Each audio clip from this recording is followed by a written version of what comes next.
All right, it's here. The printer-proof copy of Spruance Leader and the expansions, submarine expansion, carrier expansion, and allied ship expansion. So I just need to go through these and make sure all the components are in there. And once the printer has approval for that, then I guess they're going to start printing thousands of copies. So why don't we open it up and see what the heck is in here. All right. So right on top, Spruance Leader rulebook. So thick glossy paper, just like a normal DVG rulebooks. It's looking good. Got the table of contents on the front page, and in the back, examples of play for the task force encounters and ASW helicopter attacks. And then, of course, in the middle, last section, section 12, ships and ordnance. So each of the ship types, descriptions, and then, yeah, per the normal, I guess, for the B-17 Flying Fortress Leader rulebook. Got numbered sections. So an introduction, just a high-level overview of the components, and a detailed description of each of the cards and tactical display, ordnance, sensor cards. So yeah, pretty much follows the rulebook and sequence of play here with, again, numbers to the appropriate sections. So very important page. And then yeah, just going through the setup. So there's the rulebook. All right, here is the tactical display. Wow, that looks nice. I didn't get to see the final version, but damn, that looks good. You can see it's pretty dark, but all the sections, so instructions, how to start the engagement, sequence for the engagement, completion steps, keeping track of the battle turns, typically 5, spot for cards at the top, counter cards, enemy subcards, enemy ship cards, the for the enemy ships and subs, the table for where they go when they start, and then for each turn how they move, and then of course the actual tactical display where your task force goes here, and then the enemy ships and subs are placed on this portion of the display, and then alternate 5 turns, you doing actions, them doing actions, and resolve the combat. So yeah, that looks really good. I guess I only saw the ones that I printed out, which were not nearly this bright or glossy. So yeah, very happy with how that turned out. Then looks like we got a set of counters. These were split up so that you have smaller counters on the top here, the medium-sized ship counters here, and then the larger aircraft counters here with a couple of extra small ones thrown in there. So sheet 1, 2, 3, whoops, 4, 5, that doesn't, no, that wasn't aware of that. 6, 7, and 8. So 8 counter sheets. I'm gonna have to go through those to make sure everything printed properly, but yeah, they look good. You can see they're pre-punched, so it should be pretty easy to take them out, put them back in. So these great counters. I like how they're punched and rounded already.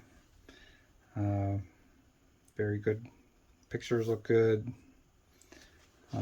So yeah, so the counters All right, next is the task force log. So this is used to just keep track of XP's gains, so points spent, what your ships are and their current status, your commanders, how much stress they have, and then as you go through each attack the targets, you know, for each target, what ships participated, and then what's the what was the target status of the target, was it destroyed or not, and then how many victory points you earned. So this you would make photocopies of and use this and fill this out during the game. All right, what do we got here? This is the sequence of play and summary card. So that's glossy paper. Has again the sequence of play with references to the steps in the manual, in the rule book. Table here showing how you step through what each of the enemy ships and subs do, what their steps are. And then on the back, just a summary of ship and sub actions that you can perform, what the helicopter actions are, and then the default commander actions. So a brief description of what they are. So detection attempts and weapon attacks. A little more detailed information on that. All right, looks like I have the campaign sheets here. So this is pretty thick cardstock. So you could see all the campaigns. Again, just need to go through these and make sure that they're all here. Linked campaign, so you can link 3 campaigns together. With the line. Med Sea, Japan, invasion of Hokkaido, so Japanese invasion. Indonesia. There's Destroy the Kirov. So this is have the Kirov moving randomly on this grid, and then your task force. So you need to intercept them, and then you could have a random encounter for each turn. Escape and evade. So this is where your task force. This is basically a 1 turn. Where your task force is on the map up here and is trying to return back to base. So you have to go through several different enemy task forces and battle your way through to get back to base. So this is fairly simple campaign, just the 1 task force mission. So this would be this might be a good starting mission. So you got potential for aircraft attacks. List the ships that you have.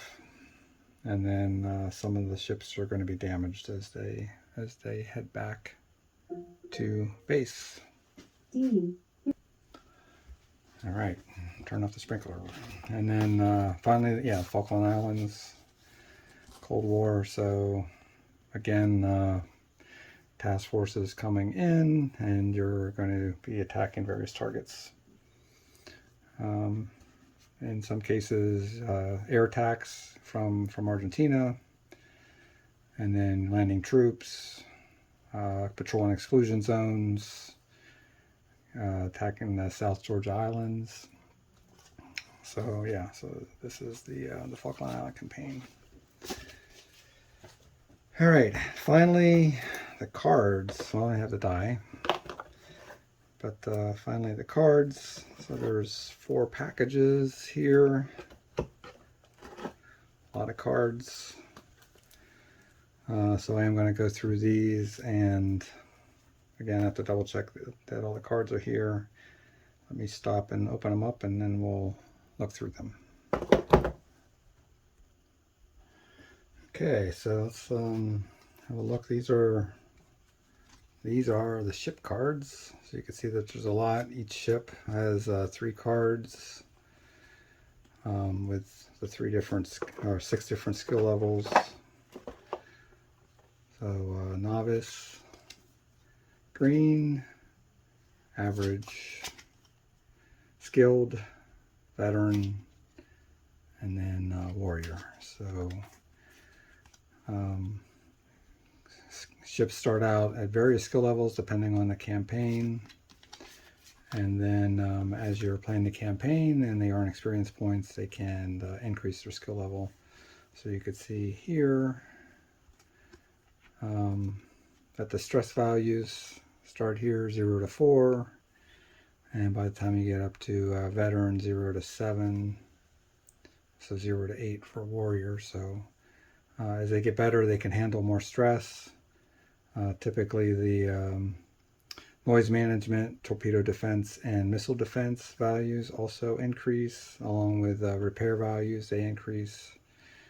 And then the standard detection attack values stay the same. So these are modifiers to that. So the ship detection attack, sub detection attack, and aircraft detection and attack values. One other thing, there's basically 2 fleets in here. There's an Atlantic Fleet, ATL, and then there are ships for the Pacific Fleet.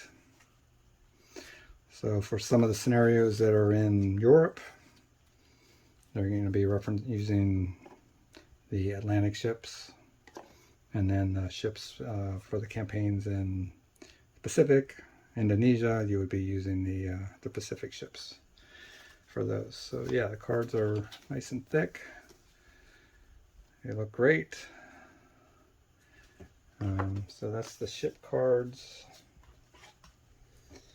And then each task force has a commander. So these are the commander cards. Again, 6 skill levels. Gonna have some general actions that more are available as you go up in skill. So you have 2 general action skills here, and then when at the highest level you have 4. And then each of the commanders has specialized actions, specific focus.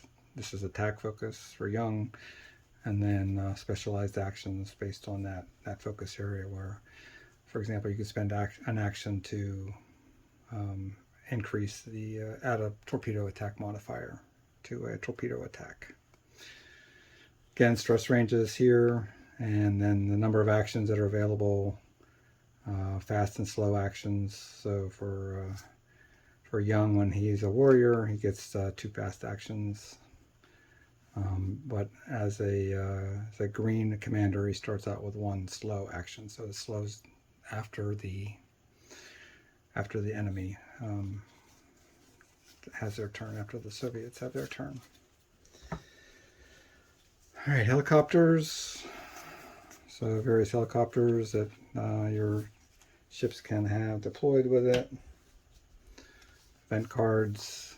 So an event at the beginning of an encounter, an event at the end of the encounter.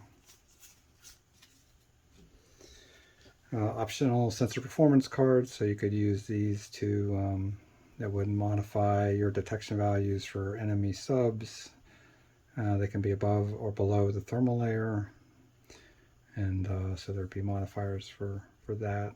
If it's below, unless you have a towed array, which you would be able to detect without applying that modifier, and then various modifiers as you go out in range. So these are optional. All right, targets. Oops, that's enemy ship card. Targets. So these are the target cards.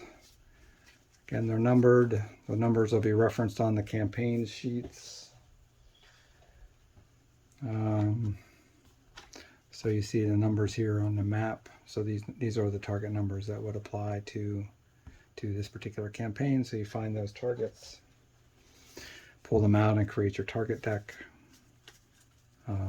Some of them are just convoying friendly ships, and others are attacking carrier task forces, for example.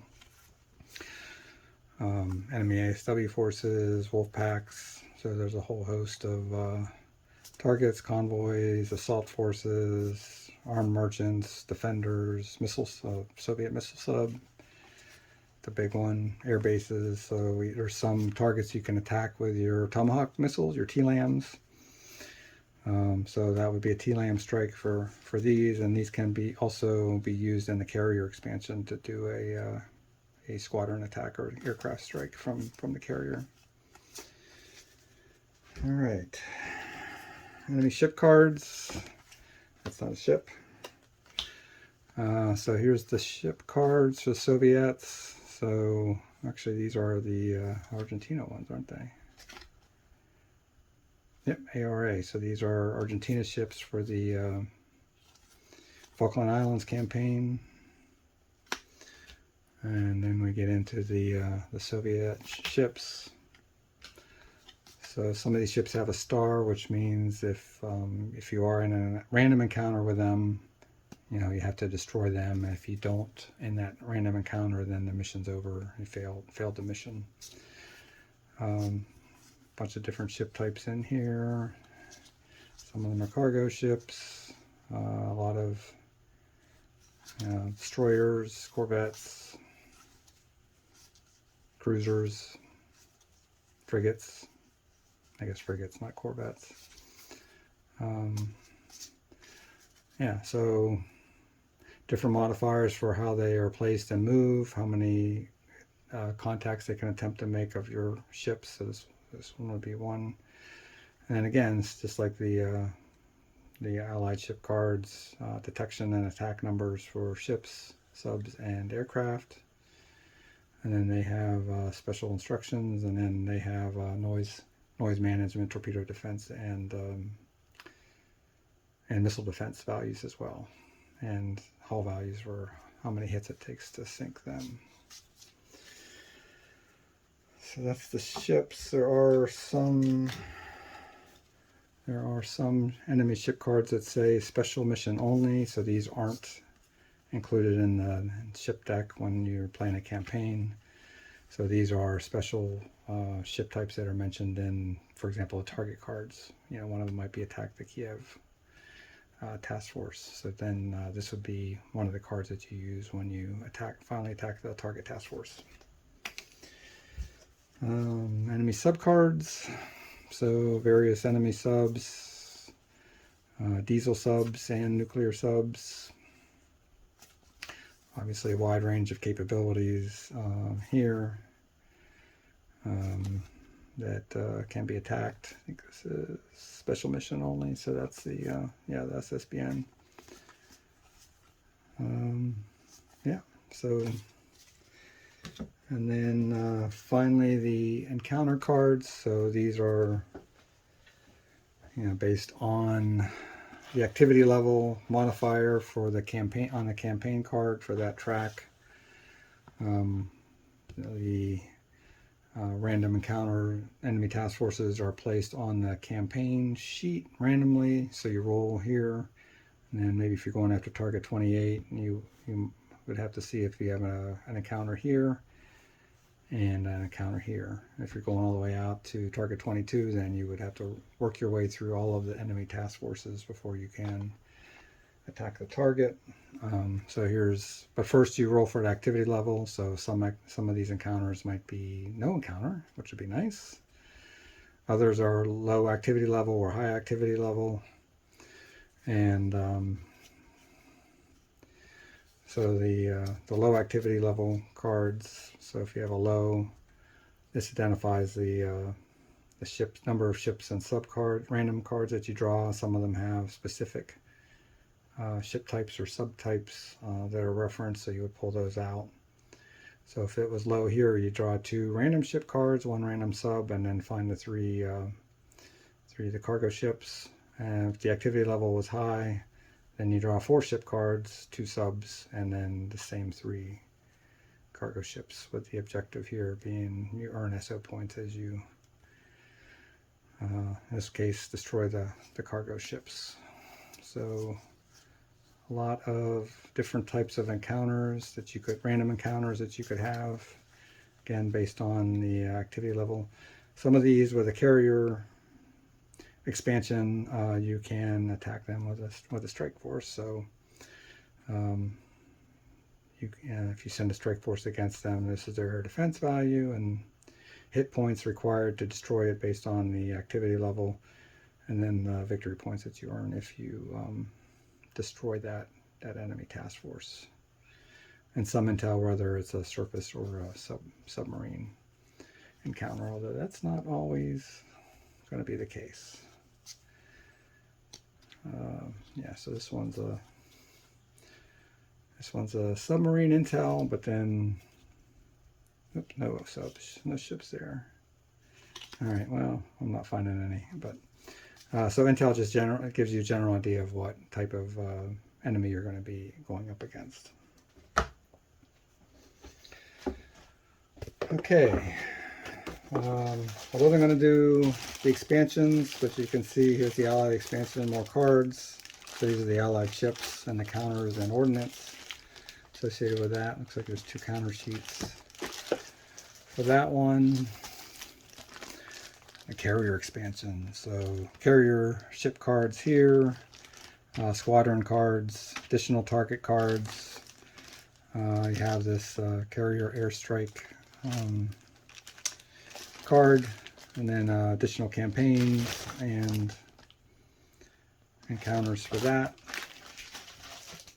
And then for the submarine expansion, you know, subcards, additional targets, a sub overlay that goes on the tactical display. Since you don't have a task force, you just have a sub, and then additional campaigns and encounters for that. So that is a quick look at Spruance Leader. So I'm looking forward to getting this on the table and playing through a couple campaigns with the actual cards. But first I need to go through and make sure that everything that's in here is, everything that's supposed to be in here is in here. So very excited. Can't wait for you guys to get it in your hands. So I'm looking forward to that. And I guess that's it. Thanks.